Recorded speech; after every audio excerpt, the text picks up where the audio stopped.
Well, hi everyone. Thank you so much for joining me today. My name is Christine Penny, and I am the Global Training and Author Support Manager at Cambridge University Press. A lot of my job is kind of acting as the bridge between editorial and authors. I can't sit here and say that I can solve your every problem, but I'm really, really keen to support authors in their author journey, whether you've published before and you're interested in finding out how precisely Cambridge works, or you're brand new to this whole thing as a grad student and you really see some potential for your work, but you're kind of looking to see what's the next step for me. As I said earlier, this is the third in a series of four workshops for authors that get a little bit more specific about content that you might not have a lot of knowledge about. And hopefully, it's a beneficial session for you in your author journey. I'm going to share my screen and we'll get started.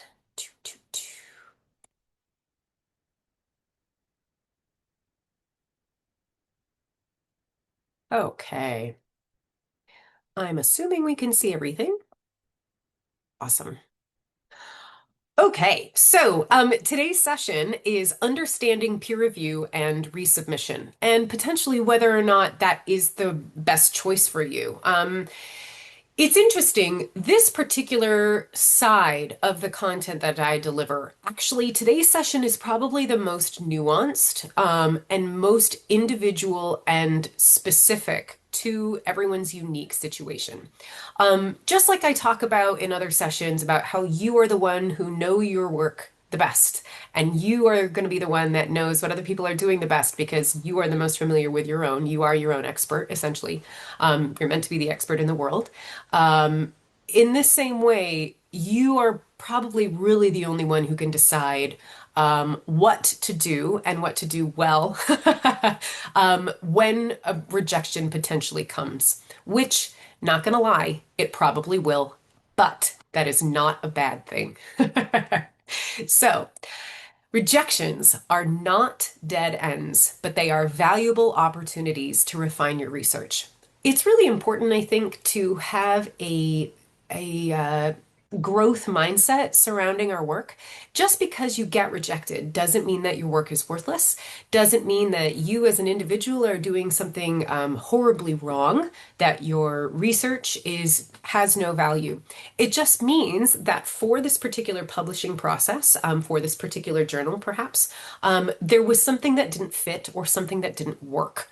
Or there needs to be perhaps a more like an advancement of the work that you're doing. So think of this as a free, essentially, opportunity to get feedback on what you're doing, because you will be speaking with voices of other professionals in your field, which I find very exciting. So today's topics, we're going to talk about types of rejection. Now, it's really possible that you've heard from me or even other places about, oh, this is kind of what happens with rejection. But I wanted to kind of break that down a little bit more so we're a bit clearer on that and we're all on the same page. Then we'll move into some rejection response strategies. I don't know. They might be pretty par for the course and maybe were assumed, but it doesn't hurt to be reminded. Nobody likes to be told that they're wrong. And nobody likes to be told that they need to defend what they're trying to say. I've just kind of said it and I'll say it again, but this is not personal. And so I want to kind of help you guide you through this and to respond in a professional manner, to represent yourself well, and also to remember it's not about you. Just because your work is really precious to you, which of course it is, doesn't mean that you are bad. There's no truth in that at all. Then we're going to talk about whether or not it's maybe the right choice for you to resubmit or to pivot somewhere else, maybe look to publish into the different journal. It's hard to say. And then we're going to talk little bit about the publisher resources that are available to you, to hopefully support you in actually moving forward in your publication. Okay, so we talk an awful lot about how everything needs to be, say, peer reviewed, and everything needs to kind of go through the filter of an editor. And really the question is, why? Well, that's because in order for work to be published, we want to make sure that it is of the utmost integrity and of the highest ethical value. So if there's, I don't want to say a mistake, but I don't know, maybe a morally corrupt issue with your work or some data, even that's just accidentally incorrect.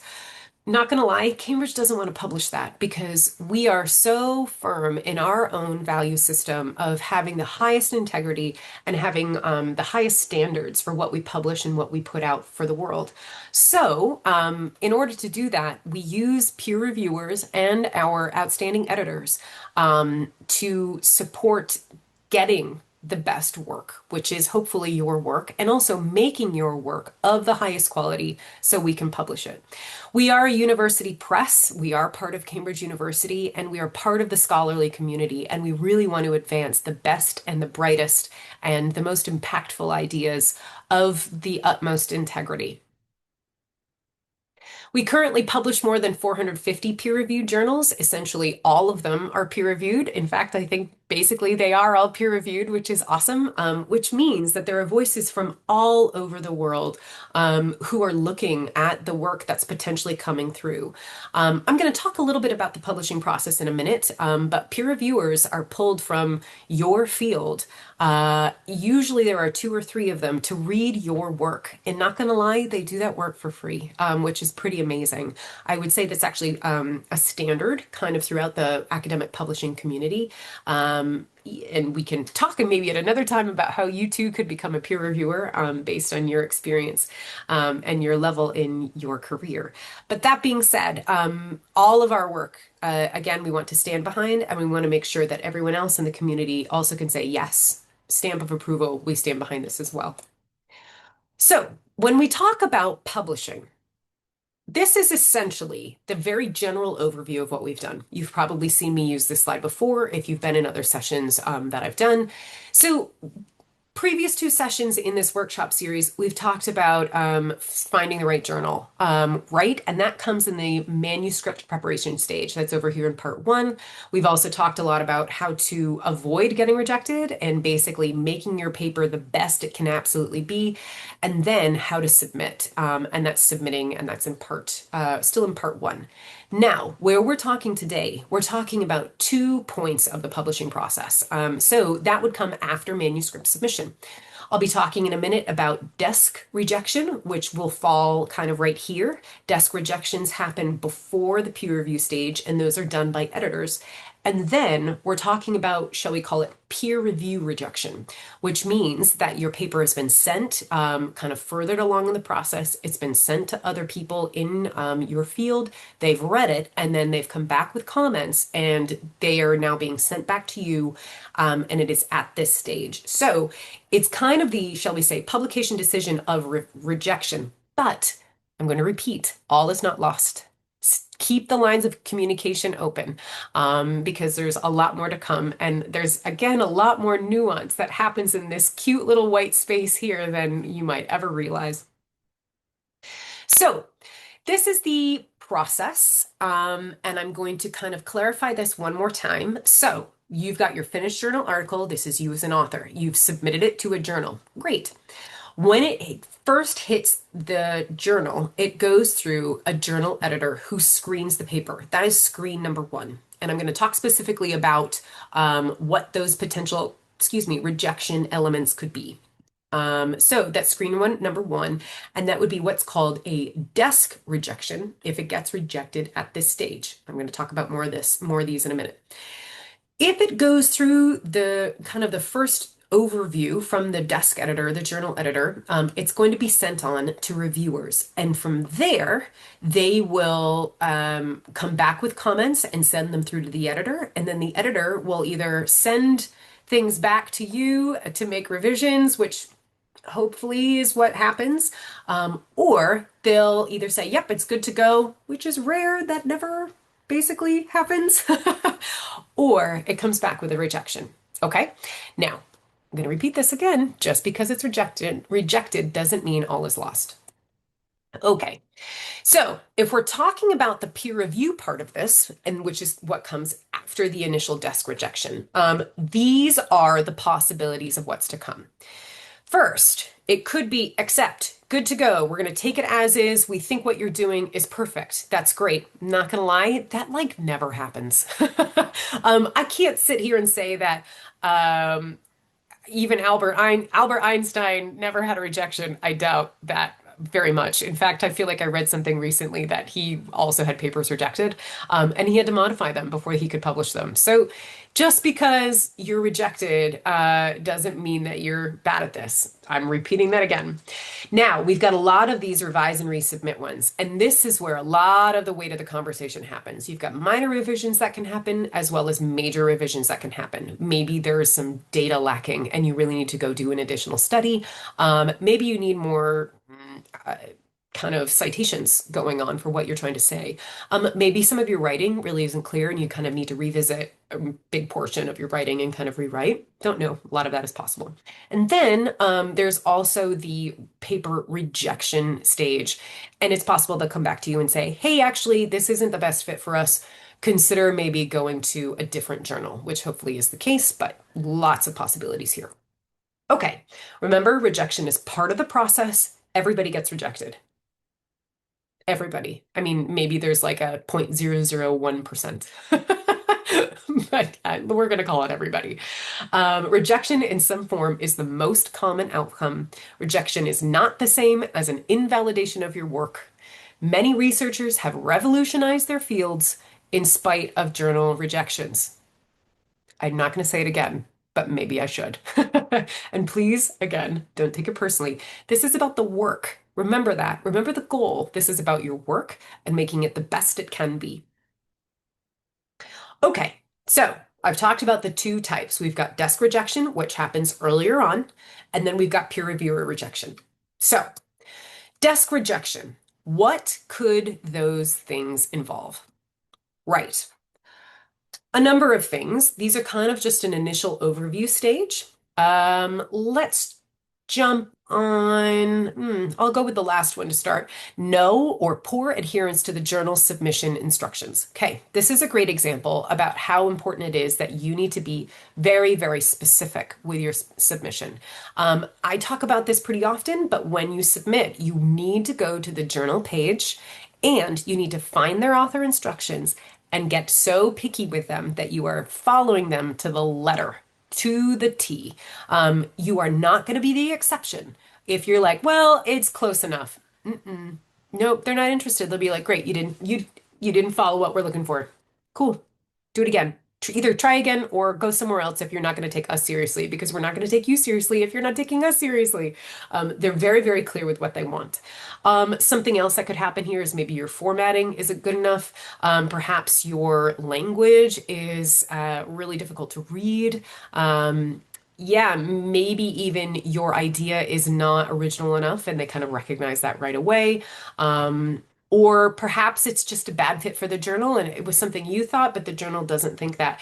And they're going to come back to you and say, look, this just isn't a good fit. And that's okay. And maybe at that stage, you need to reassess and be like, yeah, maybe they're right. Or maybe you just need to reassess and say, oh, I think if I modified this, I may be able to fit what they're looking for a bit better. Now, when it comes to peer reviewer rejection, and again, remember this is a little bit later on, it's gone through the desk, the first kind of screening process, and it's been sent off to other people in your field to read this and to respond and reply and make comments. All of these things exist as possibilities. And I know this is a long list, don't be overwhelmed. But yeah, this is kind of where the nuance comes in because every paper is unique, right? We've got, hopefully there's no plagiarism problems, but you never know. Maybe somebody is really questioning it where they've seen a bit of copying of work. I don't know. We don't want that. This is interesting. I'm going to the bottom here, missing or needed author approval. It's possible that a certain citation needs to be done, or maybe you're co-authoring the paper and you didn't actually attach in who the other author is. I'm not sure. I'm not going to talk about conflicts of interest. Hopefully, those are pretty clear. I appreciate this one kind of near the top. It's the third from the top, unreproducible data. Of course, if you're in science, you need to be able to do it again, right? Usually, for the most part. I'm no physicist. My background is the humanities. But yeah, this needs to be able to be repeatable. And again, essentially the peer reviewers need to be able to stand behind this work and say, yeah, I can actually see this happening, rather than being like, I'm questioning this. They need to be just essentially confident in what you're trying to say. So there's a lot of factors that come into play here. But also, that being said, a lot of these factors are fixable, like the missing or needed author approval. That is doable. That you can change. Maybe you need a better literature review. Again, that's just kind of additional work that maybe you didn't realize you needed. Again, all is not lost, right? So let's think about how to respond when these kinds of comments come through. Okay, so here are a couple of tips for taking feedback. Ready at the initial stage, you get the email, however it comes through to you, and you read the comments, read them once without reacting. I mean, maybe you're in theater and you're really like high emotion individual, but I would encourage you to stay steady and to stay calm. And remember, this is not about you as a person, not about you and your identity. This is about the quality of the work and the value that it is going to offer the world. And we just want to make it the best it can be. We also recommend walking away, maybe for a day or two. Sometimes I do like to have kind of commentary like that sit with me. And I happen to have a brainwave maybe when I'm taking a walk, or I don't know, maybe when you're washing your dog. I have no idea. But maybe you gain perspective when you take a step back. My mom always said that to me, take a step back. And it was always really helpful. You got to zoom out a little bit. Yeah. And then revisit that feedback, maybe at a bit of a different time with a less reactive mindset. Of course, you want to make this better. And it might hurt a little bit, but you also need to remember the value of what you're trying to do. So, a response strategy. Uh, I thought this was a colleague of mine actually recommended this, and they're like, okay, go back through the comments because you've probably got at least three peer reviewers who have done kind of comments on your work. Go back through the comments and say, okay, hey, do I have, I don't know, two or three kind of big picture ideas that are coming through? Are there consistent replies about this that are like issues about what I've been writing? Oh, yeah, actually, maybe my content isn't clear in this section and maybe it really does need rewriting. Okay. Usually if a lot of people agree, that's probably going to be the general response. You also maybe need to clarify your point. Maybe there are changes you need to make. Or maybe it's just really possible that you straight up disagree with the peer reviewer, on what they've said. Now, it's possible in choosing to disagree, because of course we all have opinions, that you can actually write back and in a sense defend that. I'm going to talk about that in just a moment. Can you make a stronger argument with further evidence to shore up your defense, to say why, actually, no, I'm going to stick with this and here's why? You have to have valuable backup rather than just being like upset about it. That's not serving anybody. Okay, keep the conversation going. That's something else in this.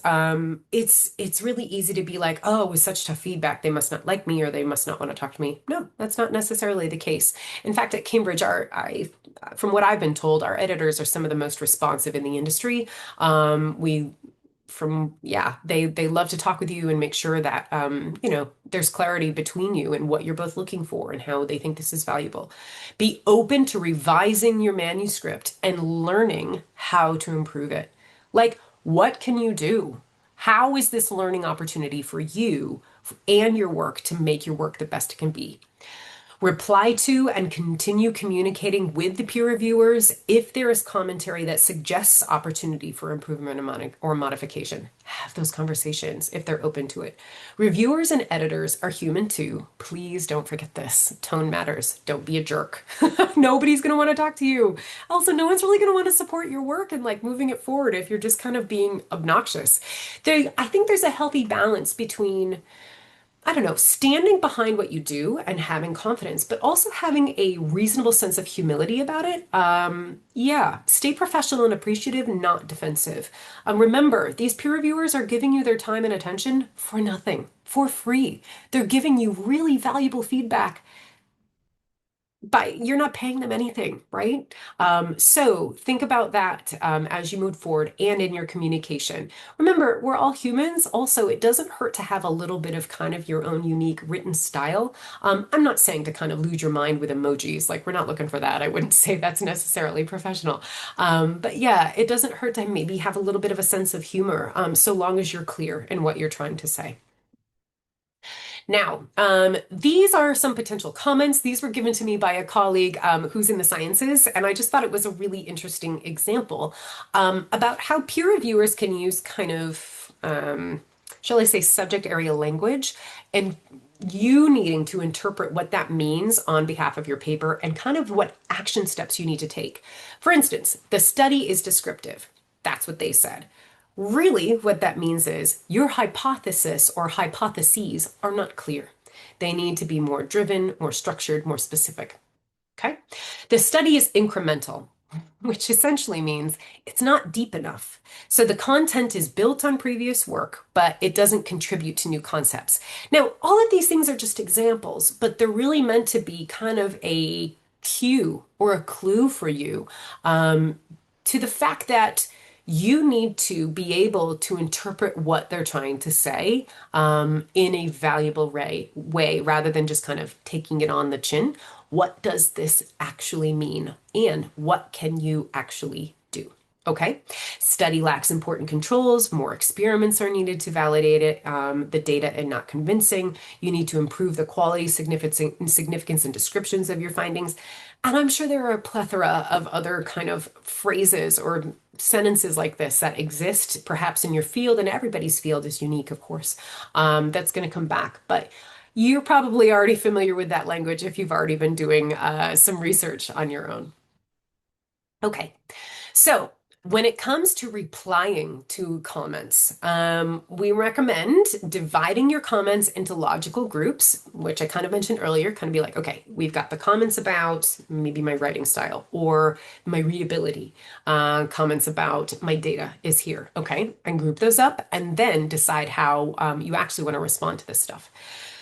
Clarify the main changes, both that you recognize that you need to do, and then confirm that with the peer reviewers or with the editor to say, okay, just to be clear, I need to change this, this, and this, or these five things. Great. Make sure you're on the same page. Don't waste people's time, right? Then cite more references or reasons to support the points that your paper makes that reviewers have pushed back on. Now, of course, we're all going to have opinions. I mean, we're in academia, so sometimes that's valuable, right? But yeah, it's also possible that you just kind of need to come back with and say, okay, these are actually my reasons why, as I mentioned before. These are my reasons why, and here are the citations to back up what I'm trying to say. And is your argument strong enough to hold up to those elements as well, or are you just kind of floating around in your head? Hopefully that's not the case. Maintain the scope of the journal. Don't forget what the journal's trying to do. I recently had somebody ask me, hey, I submitted a 6,000 word paper and the journal rejected me because they only do 3,000 word papers. Well, they were pretty clear they only want 3,000 words. So it sounds like you're not in the right scope unless you're willing to break it down to 3,000 words from 6,000, if you know what I mean. So remember what they're trying to do. Because remember, you're both trying to be aligned. And consider how you can improve readability. Maybe there is clarity that you did not recognize that they've actually kind of pointed out to you. You're like, oh yeah, actually continually seek out to like make it better. Oh yeah, maybe I'm missing something there. Oh yeah, I can see how I that wasn't understood. Be open to that. When you respond, highlight the changes in a point by point reply. I don't know if you've ever received kind of a reply to an email, maybe a lengthy email with bullet points you've written, and somebody kind of replies in like, I don't know, maybe red font or something. I'm not recommending you do that, but I do think that is an interesting and valuable strategy to kind of clarify, look, this is the change I made. Yeah, if the I mean, maybe the editor is open to it in having footnotes or little comments. I'm not sure. Use polite language, even when you disagree. Again, don't be a jerk. Nobody wants that. And start by thanking the reviewers for their comments as they invest their time without financial compensation for you to improve your manuscript. Right? Thank them. This is I don't know, I almost just said mutually supportive, but perhaps it's not mutually supportive for the peer reviewers. I'm not sure. They're here to support you, so thank them for their time and what they're offering you. Right. Okay, so we've talked about kind of how to reply. Again, that's nuanced and really specific to you. But then there also comes a time when maybe you need to step back and consider, you know what? Maybe I don't actually need to resubmit. Maybe I need to kind of go back and redo my study entirely. or pivot and go to a different journal. I don't know. So, couple of questions to ask yourself. Does the editor call for revision? If they do, that probably means they're interested and they would be open to having you resubmit once you've made the revisions. Is the reviewer feedback constructive and actionable? Or is it simply just like slashing your work to the ground and saying, look, this isn't enough? Yeah, I don't know. I mean, even that is actionable, which is you need to do more and you need to make it deeper and more specific. Something else you could do, and I think it actually kind of works with this picture quite nicely, is consider speaking to peers and mentors in your field. Talk to them. I mean, you could share with them your reviewer commentary, but you could also just kind of have a conversation about it, be like, hey, what do you think? I had kind of these general responses to my work. Maybe this person has read your work, maybe not, I don't know, but have those conversations. Get feedback. I mean, that's what networking is for, right? And it never hurts to kind of get some outside ideas to before you start making your own decisions. Okay.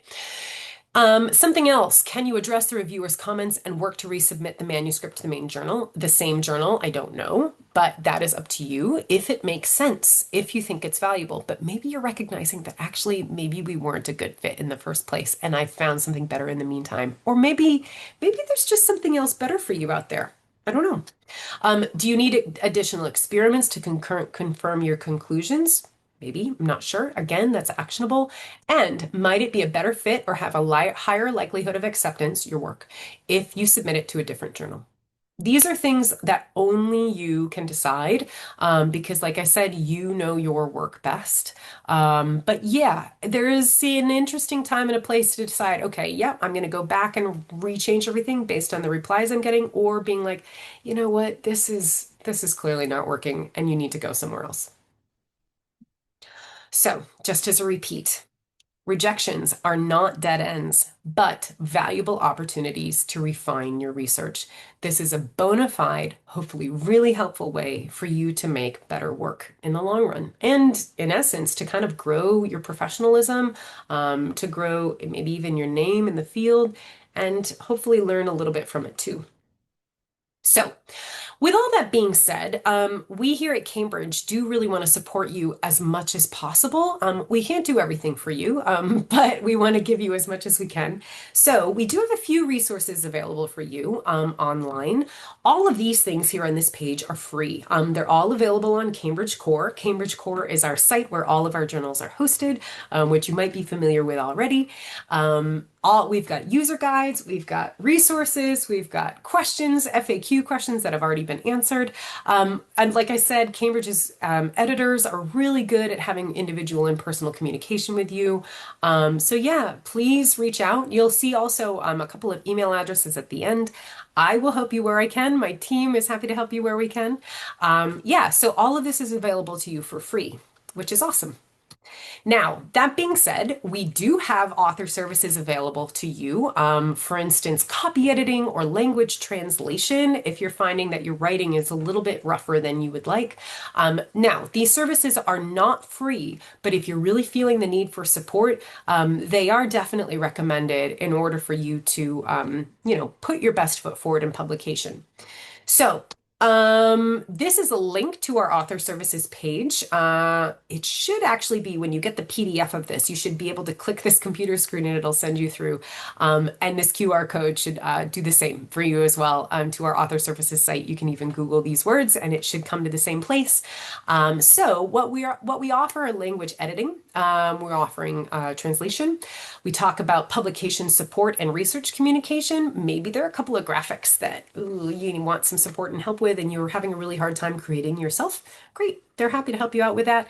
Or maybe you're just not confident even in communicating with the editor. Well, they can help you with that too. Also, and I'm going to talk about this in the fourth session in a couple of weeks, but maybe you're also struggling with how to kind of promote your content or the language that you should use.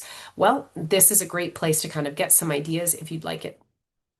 So, this is a bit of the overview. I'm not going to go into these specifics today. Excuse me. And yeah, these are some of the languages that we currently translate from into English. Yeah, and if English is not your first language, we understand that this is tough. I mean, I speak a second language, and bluntly, I can't imagine writing an academic paper in that my second language. I think I would have a very hard time. So props to people who are multiple language speakers and writers. I think that's really fantastic. So, because you've been able to join us today, if you've joined us previously, this is the same discount code and it will last for a year. So, if you choose to go after any of our support services, please feel free to join us here and enter this discount code, and you'll get 10% off whatever service you're going for. So, another support we have, which obviously, because you're here today, is to join us for our training workshops. I will be actually running this series again in the spring. I will likely be adding a session on how to avoid predatory journals because that's a really real challenge. Thank heavens Cambridge has nothing to do with anything like that, but we do also recognize that some people are being taken advantage of, and we want to stop that, nip that right in the bud because we don't believe in that at all. And we want your work to be with a really reputable publisher and for you to move forward in your career. So, our last session of this series will come in 3 weeks from today, and that is promoting your work after publication. Now, you might be a whiz on Instagram, and that all I'm going to say is in your favor. That is great. But if you know how to promote your work well, you could advance your career in ways you maybe have never could have imagined. And if you'd like to sign up for week 4 session or any of our content that we have going, this is a link to our author training page. I'm sorry, our training page where you can kind of click through. And I will have a link to workshop number 4, which is the direct registration link at the end of the session. So today we talked about different types of rejection, kind of where they fall, both the peer reviewer kind as well as the desk rejection kind. We've talked about some response strategies to rejection, even though it's a little hard.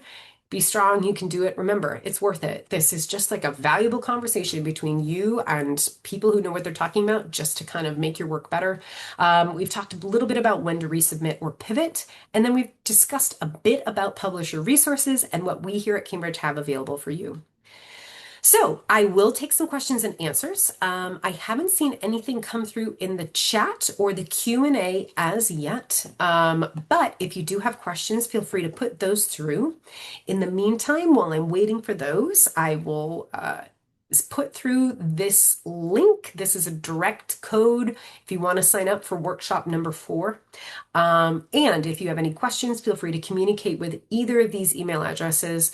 My team is at Academic Training, but we do actually kind of go back and forth with the OA queries inbox quite a lot as well.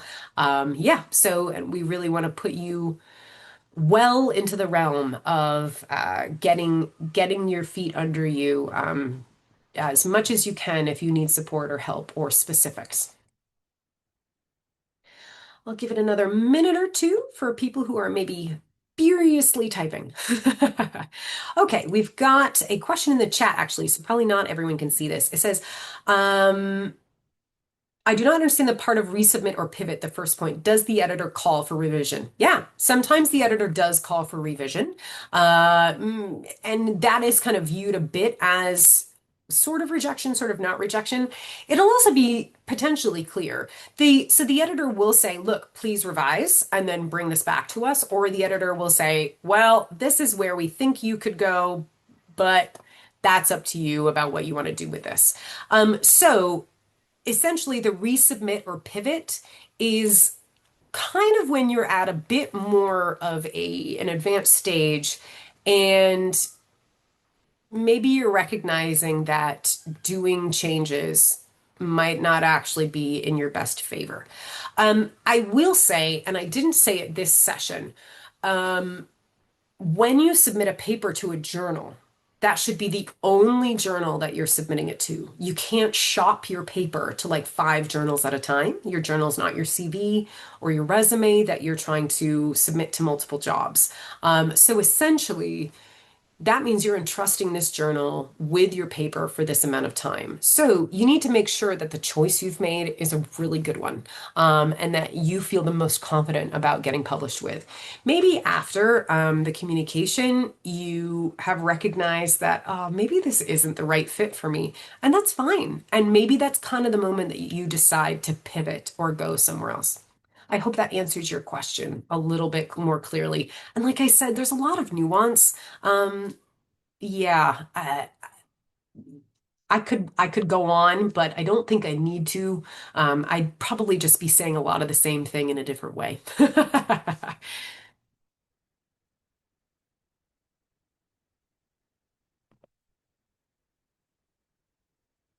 No worries. Yeah, no problem, Anna. Okay. Are there any other questions that people might have?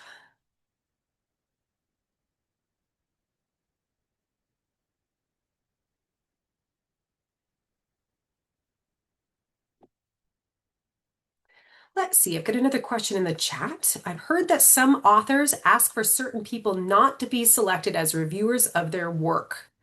Is this a common practice? Would you recommend doing it? That's an interesting question.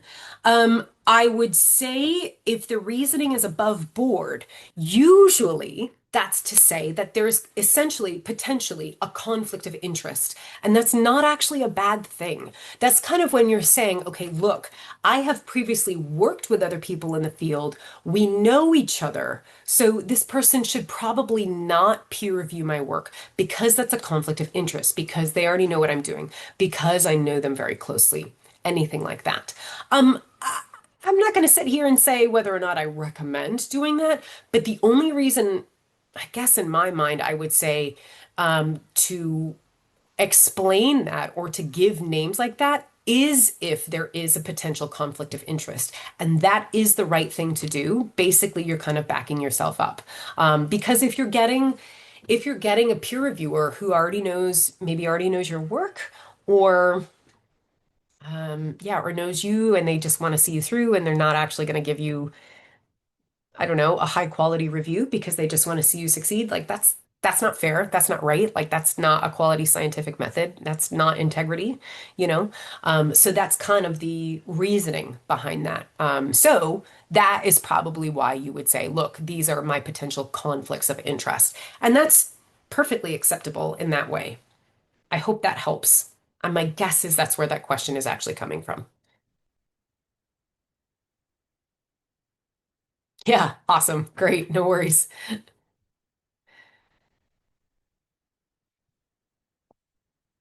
Okay. Does anyone else have any other questions?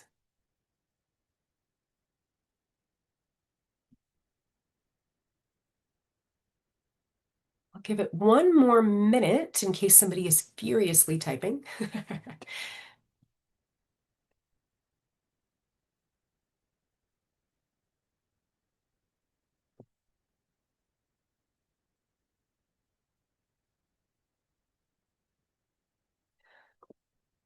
Don't see anything yet. So, with that being said, I'm going to thank you all for being with me today. Thank you for taking time out of your schedule and coming through. Really happy to help you anytime. Please be in touch if you need anything. And yeah, we want to support you on your path toward publication because, in my mind, there's very little more exciting than that.